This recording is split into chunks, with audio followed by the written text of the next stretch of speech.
আবু হুরায়রা রাদিয়াল্লাহু আনহু বলেন, আমি রাসূলুল্লাহ সাল্লাল্লাহু আলাইহি ওয়াসাল্লামকে বলতে শুনেছি, বনী ইসরায়েলে দুই বন্ধু ছিল।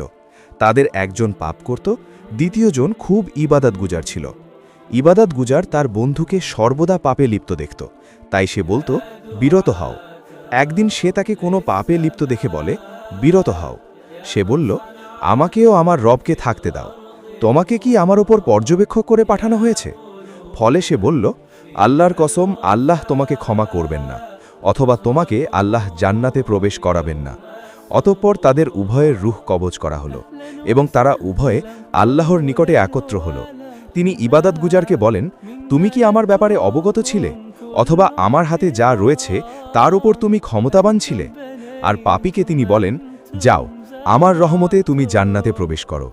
আর অপর ব্যক্তির জন্য বলেন, তাকে নিয়ে জাহান্নামে যাও। ব্যাখ্যা: এর অর্থ এই নয় যে কেউ অন্যায় গুনাহ করবে আর অন্য কেউ তার প্রতিবাদ করবে না। এ ব্যাপারে প্রতিবাদ হচ্ছে তিন প্রকারের: হাতে, মুখে বা অন্তরের ঘৃণা। তাকে হাত দিয়ে বাধা, মুখ দিয়ে নিষেধ, আর সক্ষম না হলেও অন্তরে তার কর্মকাণ্ডকে ঘৃণা করাই হচ্ছে প্রতিবাদের ভাষা। কিন্তু তার বাইরে প্রতিবাদের সীমা ছড়িয়ে আল্লাহ তাকে ক্ষমা করবেন না বলাই অগ্রহণযোগ্য কাজ, যার পরিণাম অত্যন্ত ভয়াবহ আকারে দেখা দিয়েছে।